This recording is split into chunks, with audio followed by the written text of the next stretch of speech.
안녕하십니까. 김일학 교수입니다. 오늘은 지옥으로 가는 한국 교회들 이라는 주제로 말씀을 나누어 보기로 하겠습니다.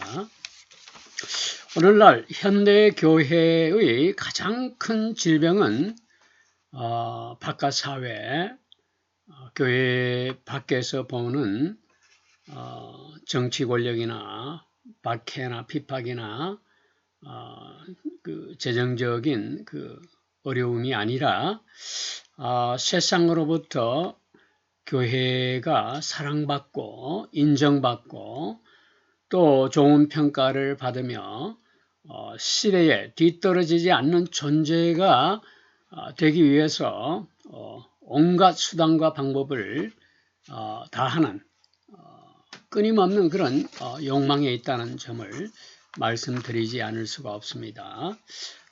믿음 생활이라는 것은 아무도 보지 않을 때에 하나님 말씀에 순종하는 것이고, 또 유혹이 문을 두드릴 때 순결을 지키는 그런 마음의 자세이며, 또 교만이 고개를 들 때 우리가 얼마나 말씀 앞에 겸손할 수 있는가 하는 그런 문제입니다. 그러나 교회는 하나님을 찾는 장소가 아닌 하나님으로부터 숨을 수 있는 그런 장소가 되어버린 것이 오늘날 교회의 모습입니다. 왜 그런 진단을 내릴 수가 있을까요? 그 원인은 매일 교회에 출석하고 찬송하며 예배를 드리지만은 사람들의 마음은 변하지 않는 채로 남아있기 때문입니다. 그렇기 때문에 선택받은 성도들은 타협하는 교회와 무리들 가운데 있기보다는 차라리 그들을 떠나서 홀로 앉아 있기를 선택하고 결정하는 것입니다. 교회는 건물이 아니고 교회 건물과 장소가 거룩하게 사람들을 거룩하게 만드는 것이 아니라 그것에 모인 사람들의 마음의 자세가 마음의 태도가 교회를 거룩하게 한다는 점을 우리가 오해하지 말아야 할 것입니다. 잘못 인지해서는 안 된다는 말입니다. 신실한 예배는 얼마나 크고 거대하고 요란한 소리로 찬양하고 화려하게 예배를 드린가로 증명되는 것이 아닙니다. 신실한 예배란 것은 얼마나 우리가 하나님 말씀 앞에 순종하는가로 증명되는 것입니다. 이것이 하늘을 감동시키는 예배입니다. 삶 자체가 은밀한 제단이 되고 또 마음이 무너져 쓰러질 때에도 모든 것을 내려놓는 순종이 있어야 합니다. 그렇기 때문에 진짜 하나님의 선택을 받은 성도들은 전통적인 교회에 대해 이질감을 느끼는 이유가 바로 여기에 있습니다. 그들의 영이 깨어났기 때문이라는 말이 보다도 정확한 진단이겠죠. 그들은 더 이상 차가운 종교에 안주할 수 없음을 깨달은 사람들입니다. 그들의 모든 삶 자체가 하나님을 예배하고 거룩한 제단이 되는 것입니다. 이것이 바로 영과 진리로 예배한다는 성경 말씀을 대변하는 것입니다. 하나님은 바로 지금 여러분에게 진리로 거룩함으로 살아있는 관계로 돌아오라고 간절히 부르고 계십니다. 지금 거짓된 종교의 가면을 벗어버리라는 말이죠. 하나님은 선택받은 자들을 교회 무리 속에서 끌어내어 좁은 길로 가게 하고 계십니다. 이 길은 희생과 모든 통제권을 내려놓고 하나님을 신뢰할 것을 요구하는 길이기도 합니다. 우리는 이 마지막 시대에 수많은 거짓 가르침이 진리를 왜곡하고 또 사랑이 식어가는 이 시대에 빛과 소금이 되도록 부르심을 받았습니다. 우리의 삶이 더 이상 보여주기식 그런 삶이 아니라 주님과 동행하는 삶이 될 때에 이런 성경 말씀이 성취되는 것이겠지요. 세상에는 예수님을 믿는다고 말하는 사람들이 무척 많이 있습니다. 매주 교회에 빈틈없이 출석하고 경건한 예배를 드리면서 오래 다닌 사람도 많고 경쟁적으로 헌금도 많이 하고 또 헌신하며 기도와 봉사에 힘을 쏟아내는 사람들도 부지기수입니다. 그런데 예수님은 뜻밖의 경고를 하고 계십니다. 마지막 날 스스로는 천국에 들어갈 것으로 알았지만 천국 문 앞에서 멈추는 사람들이 무수히 많다는 것입니다. 그러나 더 두려운 것은 그들이 예수님을 전혀 모르던 사람들이 아니라 입으로는 주여 주여 하면서 부르던 사람들이라는 사실입니다. 마태복음 7장에서 예수님은 분명히 말씀하십니다.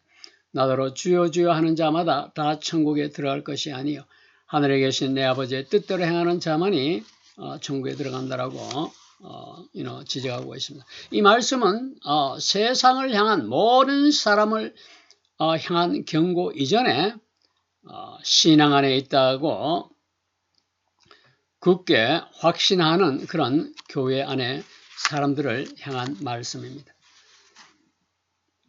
많은 사람들은 신앙생활을 오래 했다는 이유로 안심하고 구원에 거짓된 확신을 갖고 있죠. 그러나 예수님은 신앙생활을 해온 연수보다 마음의 중심을 보셨고 말씀보다는 순종을 보시고 교회에 열심히 헌신하는 것보다 그 마음의 진실됨을 보시고 계십니다. 천국에 가지 못하는 진짜 이유가 무엇일까요? 단순히 종교적인 열심과 헌신이 없어서가 아닙니다. 겉으로는 경건하게 믿는 것 같지만은 자기 삶의 주도권을 끝까지 놓지 않는 이들은 천국에 절대로 들어가지 못합니다. 그들은 주님을 부르지만 주님께 굴복하지 않는 자들이죠. 오늘 우리는 이 무거운 질문 앞에서 정말로 우리는 지금 예수님을 따르고 있는지 또 우리는 신앙의 모양만 붙잡고 있지는 않는지 또 우리가 주님의 뜻에 정말로 순종하고 있는지를 물어보는 그런 시간이 되기를 바랍니다. 예수님이 직접 경고하신 말씀 속에서 천국에 들어가지 못하고 지옥불로 향하는 이유를 여러 가지 관점에서 말씀하고 있습니다. 그러나 오늘은 마태복음 7장 말씀의 전반부 말씀을 통해서 그 원인을 살펴보고자 하는 것입니다. 예수님을 주여 주여 부르는 입술은 있었지만 예수님께 순종하는 삶이 없는 경우가 얼마나 많이 있습니까? 많은 사람들은 신앙을 생각할 때 먼저 신앙 고백을 떠올립니다. 예수님을 믿고 주님을 사랑한다고 고백하고 또 예배 자리에서 다른 사람에게 불쾌함을 주든지 말든지 아멘 아멘으로 반응하는 것을 믿음의 중심처럼 여기는 사람들이 얼마나 많이 있습니까? 하지만 예수님은 사람의 말이 아니라 그 말 뒤에 따라오는 삶을 관심 있게 지켜보신다는 것입니다. 그래서 마태복음 7장 21절에서 주여 주여 하는 자마다 다 천국에 들어가는 것이 아니라 아버지의 뜻대로 행하는 자라야 천국에 들어간다고 말씀하신 이유가 바로 여기에 있습니다. 이 말씀의 의미는 매우 분명합니다. 주님을 부르는 것 자체가 구원의 증거가 절대 아님을 분명히 경고하고 있습니다. 중요한 것은 그 부름이 삶의 순종으로 이어지는가 하는 점이죠. 주여 주여 하는 고백이 문제가 되는 것이 아니라 문제는 그 고백이 삶과 완전히 분리되어 있다는 점에 있습니다. 주님의 이름을 부르지만 주님이 자기 삶의 주인은 아닌 경우가 얼마나 많이 있습니까? 입으로는 예수님을 높이지만은 실제 삶에서는 자기의 뜻을 붙들고 살아가는 신앙, 또 입술로는 믿고 신뢰하는 그런 신앙, 예배 시간에는 아멘 아멘 외치면서 경건해 보이지만은 일상의 선택에서는 전혀 다른 기준으로 움직이는 신앙을 성경 말씀에서는 분명히 경고하고 있습니다. 이사야 29장 13절 말씀이나 마태복음 23장 13절 말씀이나 구약 성경의 사무엘상이나 시편에서 얼마든지 그 증거를 우리가 찾아볼 수 있습니다. 그렇기 때문에 천국에 못 들어가는 이유는 말이 부족해서가 아니라 하나님 말씀에 대한 순종이 없기 때문입니다. 예수님 당시에도 이런 모습이 있었습니다. 종교 지도자들은 누구보다 신앙적인 언어에 익숙해져 있었던 사람들이 아닙니까?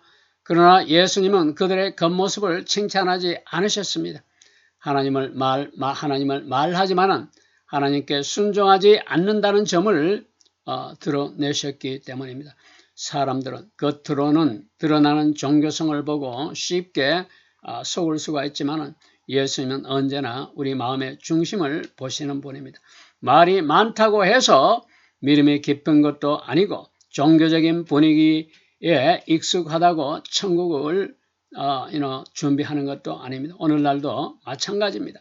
교회 안에는 입버릇처럼 은혜를 말하고 기도 제목도 화려하고 풍성하며 주님의 이름을 아주 자연스럽게 말하는 사람들이 많이 있습니다. 그러나 삶을 자세히 들여다보면 예수님을 따르는 흔적보다는 자기 기준을 고집하는 흔적이 더 진하게 남아있는 경우가 넘쳐날 정도로 많습니다.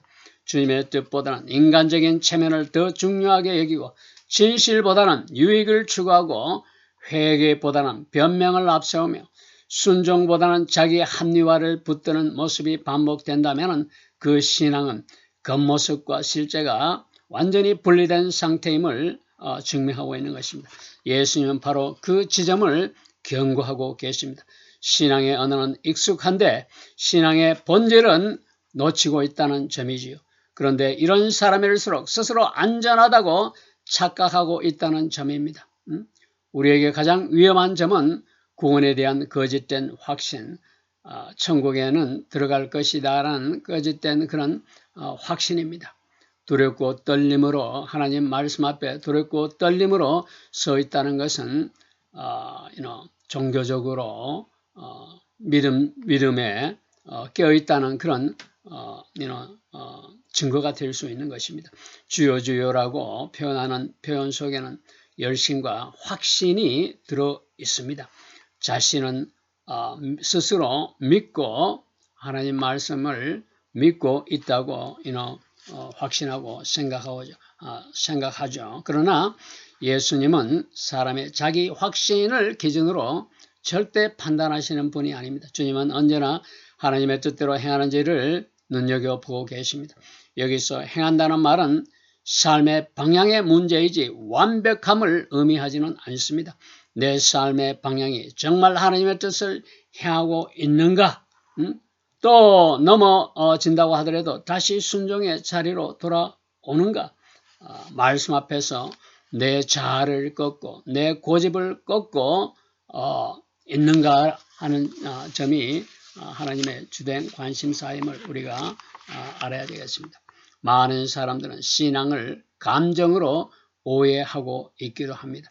예배 시간에 마음이 뜨거워졌다면 믿음이 좋은 것으로 여기고 기도할 때 눈물이 난다면 그것만으로 충분하다고 착각합니다. 그러나 그런 감정은 순종으로 이어질 때 비로소 갈라디아서 5장 22절 말씀에서 말하는 바와 같이 믿음의 열매가 되는 것입니다. 입술로는 주님을 부르면서 실제 선택에서는 내 욕심과 탐심이 주인 노릇을 하고 있다면 예수님은 그 신앙을 다시 점검하라고 경고하십니다. 천국은 감정의 고조로 가까워지는 것이 아니라 예수님을 주인으로 모시고 사는 삶의 방향에서 준비되는 곳이기 때문입니다. 은혜로 구원을 받은 사람에게는 반드시 삶의 방향으로 나타날 수밖에 없습니다. 구원의 확실한 증거는 예배 의식으로 끝나는 것이 아니라 믿음은 반드시 그 믿음이 진짜라면 반드시 삶의 변화로 이어진다는 것입니다. 구약에서 샤마와 아사, 히브리어 원어에서 샤마와 아사는 믿음과 행위는 동시적인 것으로 의미하고 있는 것을 볼 때에도 우리가 신실한 믿음을 정말로 갖고 있다면 삶의 방향으로 반드시 나타나게 된다는 점을 우리가 꼭 기억해야 되겠습니다. 이전에는 자기 중심이었지만은 반드시 신실한 믿음을 갖고 있는 사람에게는 삶의 방향으로 반드시 나타나게 되는데 이전의 삶을 청산하고 죄를 아프게 여기고 미워하고 말씀을 내 삶 앞에 맞추기 위해서 하나님의 뜻을 철저하게 순종하려는 그런 결단과 의지가 생기게 됩니다. 이처럼 완전하지는 않지만은 분명히 달라진 길을 걷게 된다는 의미죠. 그래서 순종은 구원받은 사람이 살아내는 그런 삶의 열매이다는 점을 우리가 알아야 되겠습니다. 누가복음 6장 46절 말씀에서도 같은 의미로 기록하고 있습니다. 너희는 나를 불러 주여 주여 하면서도 어찌하여 나의 말라는 바를 행하지 않았냐? 예수님은 신앙을 복합적인 언어로 정의하지 않으셨습니다. 이것이 예수님이 보시는 믿음의 핵심입니다. 주님이라는 고백과 주님의 말씀을 따르는 고백이 삶에 연결되어져야 된다는 점을 지적하고 있는 것이죠. 주님을 부르는 입술은 있지만 주님께 복종하는 삶이 없으면 천국에 들어가지 못합니다. 신앙의 언어는 있지만 신앙의 실제가 없기 때문에 그렇습니다. 그래서 자기 자신을 비추어 보는 그런 정직함이 필요하고 이것이 신앙의 진실하다는 점을 우리가 깨달아야 되겠습니다. 신앙 활동을 한다고 해서 천국에 들어간다는 착각에서 깨어나야 합니다. 예수님은 마태복음 7장 22절과 23절에서 매우 충격적인 말씀을 하고 계십니다. 그날에 많은 사람들이 나더러 주여 주여 우리가 주의 이름으로 선지자 노릇하며 주의 이름으로 귀신을 쫓아내며 주의 이름으로 많은 권능을 행하지 아니하였나이까 하리니 그때 내가 저희에게 밝히 말하되 내가 너희를 전혀 알지 못하니 불법을 행하는 자들아 내게서 떠나가라 라고 경고하고 있습니다. 이 말씀은 신앙생활을 열심히 한 사람들도 주님께 인정받지 못하고 버림받을 수 있다는 사실을 명백하게 증명하고 있습니다. 여기서 핵심은 그들이 무엇을 했느냐가 아니라 예수님이 무엇을 말씀하셨는가에 있다는 점입니다. 그들은 분명히 주님의 이름으로 많은 일들을 했다라고 강조합니다. 사람의 눈으로 보면 대단한 신앙처럼 보일 수도 있겠죠. 그러나 예수님은 내가 너희를 도무지 알지 못한다라고 말씀하셨습니다. 이 말씀이 분명하게 의미하는 것은 무엇일까요? 신앙 활동이 아무리 경건하고 교회에 헌신적이고 열심히 예배를 드린다 하더라도 그것이 하나님과의 관계가 전혀 없다는 점을 강조하고 있는 것입니다. 하나님을 위해 많은 일을 했다고 생각하는 것과 하나님과 실제로 관계 맺고 있는 것은 전혀 다른 문제입니다.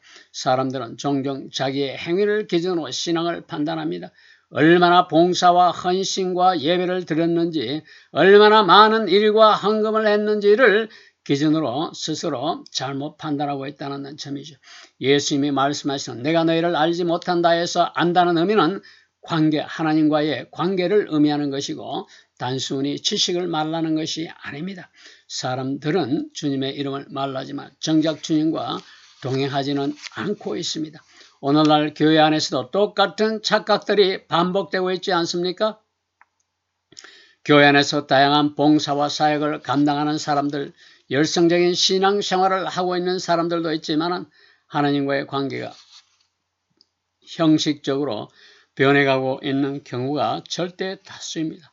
기도를 열심히 하지만 의무처럼 기도가 흘러가고 말씀을 읽지만 삶을 바꾸어 가기보다는 지식으로 사역을 하지만 하나님과의 친밀함이 없이 책임감으로 움직이는 그런 목회자들이 얼마나 많이 있습니까? 예수님이 경고하시는 것이 바로 여기에 있습니다. 하나님은 우리가 그분과 함께 살아가는 모습을 보기 원하십니다. 사역이나 헌신 그리고 봉사는 사람들의 인정을 받기 위한 일이 되고 자기 만족을 위한 일이 되고 있는 것이 오늘날 한국교회의 모습이 아닙니까? 그럼에도 불구하고 사람들은 자기 기준으로 판단하고 스스로 구원을 거짓된 구원의 확신을 가지며 스스로 천국에 갈 수 있다는 착각을 하고 있습니다. 그러나 신앙생활을 열심히 해온 사람일수록 더 심각하게 자기 자신을 돌이켜 들여다보아야 합니다. 겉으로 드러나 보이는 결과가 아무리 좋아 보인다 하더라도 그 안에 하나님과 함께 했는지를 돌아보는 신앙활동이 아니라 살아있는 관계를 더욱 절실하게 점검해야 될 필요가 있습니다. 내가 너희를 도무지 알지 못한다는 말씀 앞에서 필요한 것은 단순히 반성이 아니라 나는 하나님과 함께 살고 있는가라는 방향의 점검을 하라는 경고의 말씀이 아닐 수가 없습니다. 오늘 말씀을 통해서 여러분의 신앙을 다시 되돌아보는 그런 시간이 되었기를 축원합니다.